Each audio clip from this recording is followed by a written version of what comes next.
Shalom warga kerajaan, selamat pagi, puji nama Tuhan, kita berjumpa kembali dalam breakfast pagi hari ini di hari Jumat. Senang sekali kita bisa merenungkan firman Tuhan setiap pagi.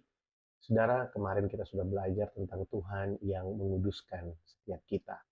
Tapi Ibu Saudara, kalau kita melihat perjalanan bangsa Israel, setelah Yosua yang adalah penerus dari Musa itu meninggal, maka bangsa Israel itu seperti kehilangan pemimpin, saudara.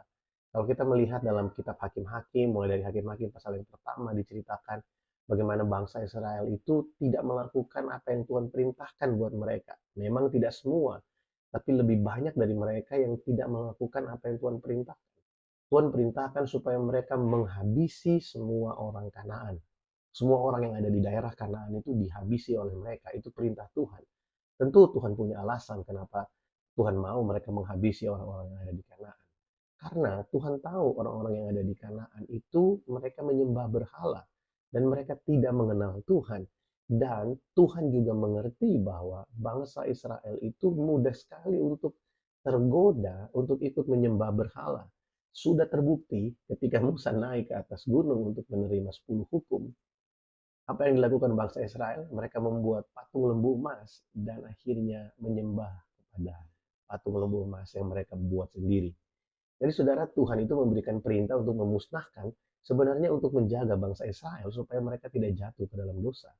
Tapi kalau kita baca dari Hakim-Hakim pasal yang pertama, mereka tidak melakukan apa yang Tuhan perintahkan kepada mereka.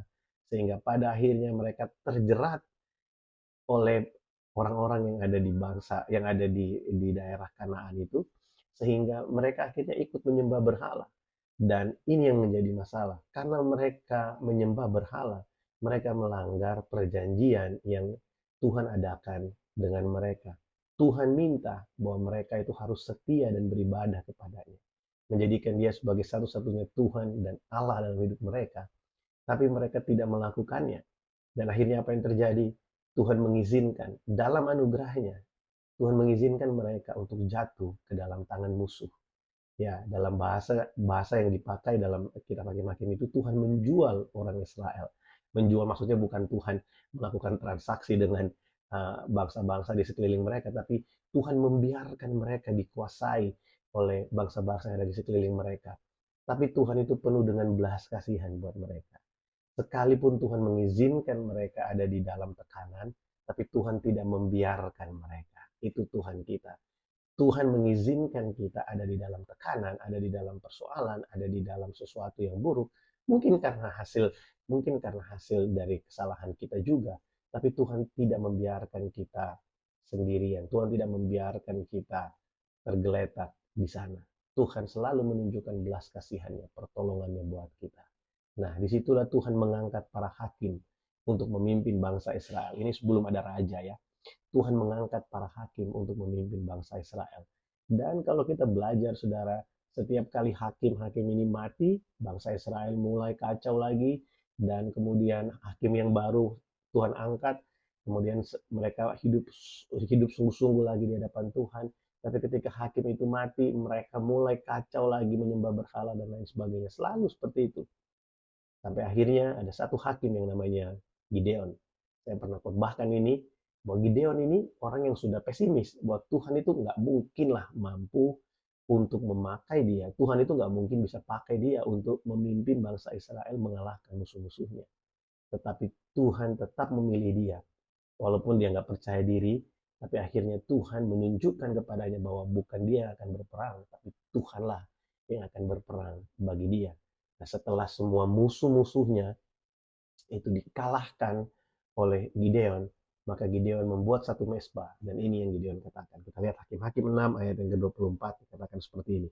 Lalu Gideon mendirikan mesbah di sana bagi Tuhan dan menamainya Tuhan itu keselamatan. Mesbah itu masih ada sampai sekarang di Ofra, kota orang Abiezer. Saudara, Tuhan adalah keselamatan. Tuhan itu keselamatan, atau dalam bahasa yang lain dikatakan Tuhan itu damai sejahtera.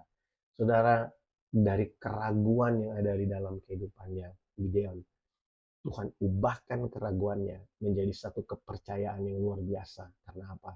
Karena Gideon pada akhirnya mau bertindak. Kalau kita baca ceritanya, Gideon itu waktu disuruh Tuhan pertama-pertama itu melakukannya mungkin dengan setengah hati karena dia pikir nggak mungkin ini. Gideon berusaha mencobai Tuhan dengan kalau memang Tuhan yang pakai, kalau memang Tuhan mau pakai aku, kalau memang Tuhan mau menyerahkan musuh-musuhku dalam tanganku, mengalahkan mereka, lakukan ini, lakukan itu. Setiap kali Gideon minta tanda, selalu Tuhan melakukannya. Dan akhirnya Gideon sendiri mengakui bahwa Tuhan itu keselamatan bagi dia.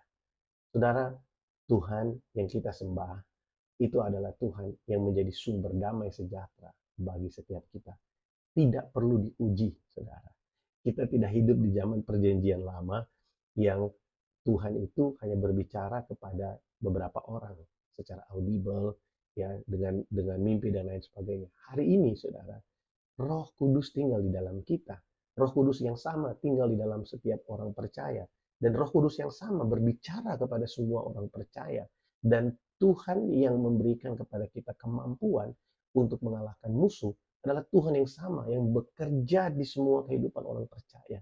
Oleh sebab itu, saudara, jangan pernah punya keraguan akan kemahakuasaan Tuhan yang mampu memakai kehidupan kita untuk kita bisa menjadi berkat, kita bisa menjadi orang-orang yang berkemenangan di dalam Dia.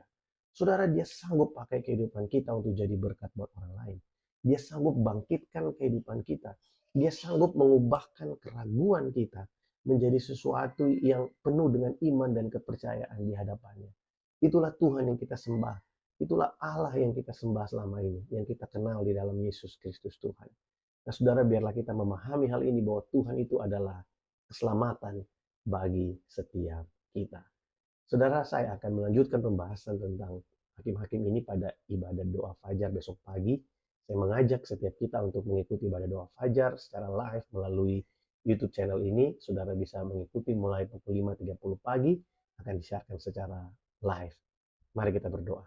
Terima kasih untuk pagi hari ini Tuhan, kami bersyukur kalau sepanjang minggu ini kami boleh berjumpa dalam program Breakfast.